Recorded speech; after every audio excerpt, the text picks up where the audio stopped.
Good afternoon, class 7th. Today I'm going to teach you notice writing. Okay. So, where you put the question, that is answer, just before that you just have to put notice. This is not counted as format of notice. It will not come under format of notice. Just to make sure, or just to inform the teacher that you are going to write the notice. You have to write notice. Okay. Then after that you have to leave a line, and then see, the format I'm going to teach you is according to 9th and 10th board studies. All right, you don't have to follow the format which is given in your book. जो book में format दी है वो आपको नहीं करनी है, इस format से आपको notice लिखने हैं. ठीक है. So the students, those who are attending online classes, have already completed 2 notices. Fine. Now see, first thing you have to put is catchy heading. Catchy heading can be your own thoughts or whatever you think about the event, but it should be relevant to the event. Okay, जो भी catchy heading आप डालोगे वो event के according होना चाहिए. Suppose it is a dance competition, so catchy heading would be rock and roll, or let's show the your talent, let's move ahead, or let's move and dance. कुछ भी catchy heading आप डाल सकते हो. ये word आपको नहीं लिखने हैं, इसकी जगह पर catchy heading डालना है. Okay, this will be of 1 mark. Then you have to leave one line. एक line छोड़नी है आपको. You have to put the main heading which is given in the question. Suppose I told you that dance competition, your school is going to conduct a dance competition. Inform all the students of class 6th and to 8th to participate in the competition. ठीक है, तो main heading क्या है question में? Dance competition, inter school dance competition और inter house dance competition, जो भी question में दिया हुआ है. आपके first question में book में दिया हुआ है annual tree plantation, तो that is the main heading what is given in the book, in the question में जो दिया है उसको मेन हेडिंग, और आप जो अपने आप बनाओगे उसको कैची हेडिंग में डालना है. So after putting catchy heading you have to leave one line, then you have to put main heading. After putting main heading you have to again leave one line, then date on and 2 dots, that is colon.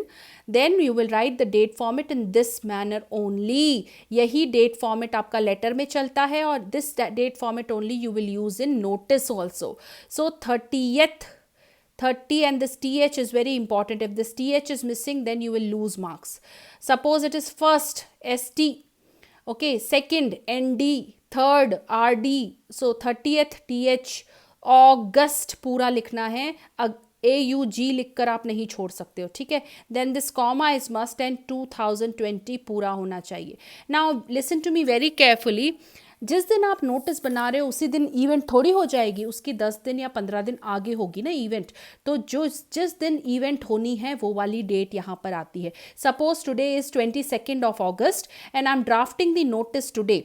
So my event is on 30th August. तो मैं आज notice दूंगी तो 4-5 दिन पहले मेरे पास नाम आएंगे, फिर मैं इवेंट कंडक्ट करूंगी ना. I have to make necessary preparation. So this date will be your event date.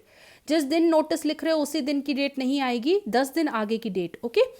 Then second thing comes is you have to leave one line here. उसके बाद फ्रॉम में आपको टाइम लिखना है. 9 AM to 12 PM, 7 AM to 9 PM, 9 AM, कुछ भी लिख सकते हो टाइम में, but format will be the same. So on के बाद from, then comes your venue. At के बाद 2 डॉट्स, यहाँ पर एक लाइन छोड़ी हमने फ्रॉम के बाद. आफ्टर दैट एट पे you have to write smaller to larger, दोनों प्लेसेस होने चाहिए. स्कूल में किस जगह पर है और कौन से स्कूल में है सपोज. और अगर बाहर है, if it is somewhere outside, like it is 2 kilometers away from your school in the Central Park located, तो Central Park comma near saint Theresa school, या फिर आप लिखोगे सेंट्रल पार्क श्रीनगर गढ़वाल. तो जो आपका वेन्यू होता है ना बेटा, ये 2 में डिवाइडेड होता है. Small venue is here, smaller area is here, comma, and larger area here. तो half mark for this, smaller to larger, hall comma saint Theresa school, Gola Bazar comma Srinagar Garhwal. अगर बाहर है, अगर इवेंट कहीं बाहर आप ऑर्गेनाइज कर रहे हो तो वेन्यू को आपको ध्यान में रखना है. You have to divide the venue in 2 portions. Then comes your, what have we done? Catchy heading, main heading, date, time, venue. Now we need contact person and targeted audience. ठीक है, सिर्फ उतना ही चाहिए. तो लैंग्वेज ऑलमोस्ट सब notice में same रहती है, सिर्फ टारगेट ऑडियंस अगर क्वेश्चन में दिया है तो बदल जाता है. Interested students of class 6 to 8 are requested. We have to write it in passive voice.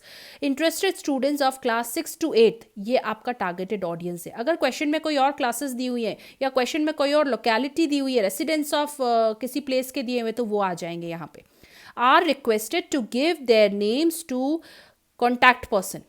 I have written my name. You can write any teacher's name if it is in the school, or if it is outside in some locality, you can write the president, contact in the office, कुछ भी लिख सकते हो, पर contact person होना must है. So names to Mrs. Mamta Kalra by, अब मैंने 22nd को नोटिस ड्राफ्ट किया है, तो by 24th TH, ये 24th क्या डेट, नाम कब तक देने हैं. 30 को इवेंट है, 22 को नोटिस ड्राफ्ट कर रही हूँ, तो 24 तक मेरे पास नाम होने चाहिए ना. And date will come in the same format, 24th August, 2020. This is your notice writing. So you have to follow this way only, and you have to write all the notices given in your book. Thank you. Have a good day.